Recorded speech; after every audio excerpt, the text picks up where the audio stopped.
Ya, hari ini ada agenda paripurna kami menyampaikan pandangan umum fraksi PKS terkait dengan Raperda Pertanggungjawaban APBD 2024.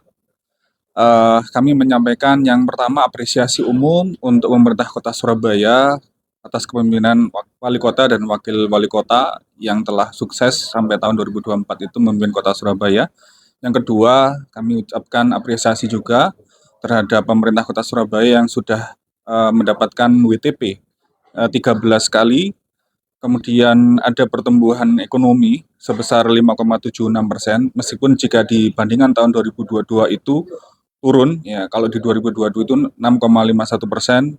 Kemudian ada catatan terkait pendapatan yang sampai tahun 2024 itu PBB masih dominan. Kami berharap pemerintah Kota Surabaya punya inovasi, program-program inovatif yang kemudian bisa menambah pendapatan anggaran daerah gitu ya, selain APBD yang selama ini masih dominan.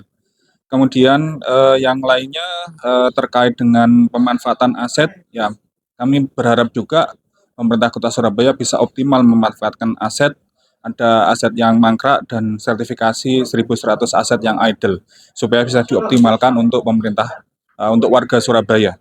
Dan yang terakhir terkait dengan silpa, masih adanya silpa yang cukup tinggi, 234,35 miliar.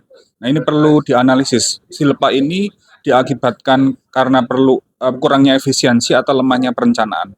Nah semoga di perencanaan tahun berikutnya, termasuk tahun 2025 ini, termasuk anggaran murni untuk tahun 2026 bisa lebih baik lagi dalam penyerapannya ataupun kita mendapatkan PAD di Surabaya. Insya Allah itu yang kami sampaikan, kurang lebihnya pada saat pemandangan umum fraksi terhadap Raperda Pertanggungjawaban APBD Kota Surabaya tahun 2024. Kalau selain di paripurna itu beberapa waktu yang lalu dipresentasikan di komisi A, baik dari aspirasi maupun yang beberapa kali bisa dikatakan. Ya, kalau isu di Komisi A rata-rata masih kaitan keluhan, ada beberapa yang mengeluh performa lurah dan camat, cuman belum kita temui karena kami sedang ada rapat pansus dan yang lainnya. Kemudian yang kedua, kami sedang fokus pansus hunian yang layak. Kami sedang mencari mendapatkan masukan agar kemudian bisa menyelesaikan permasalahan hunian yang layak di Kota Surabaya. Termasuk kami kemarin datang ke rusun Pasar Rumput ya yang kemudian dikelola PD Pasar Jaya gitu ya, yang itu bisa menyerap hampir 2.000 warga untuk di rusun Pasar Rumput itu. Untuk Komisi A, pansusnya masih menyelesaikan hunian yang lain. Ya. Iya.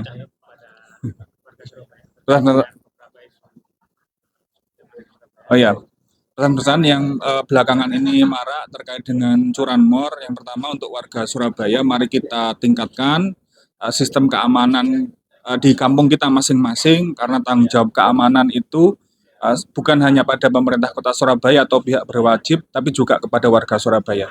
Mari kita tingkatkan kewaspadaan, terutama dengan curanmor, gitu ya, terutama dengan pencurian kendaraan bermotor yang sedang meningkat akhir-akhir ini. Nah, kami juga mendorong kepada pemerintah Kota Surabaya, selain kemudian menggalakkan program Siskamling, tapi juga didukung dengan sarana prasarana digital seperti CCTV ataupun sarana prasarana digital lainnya. Ya, terima kasih.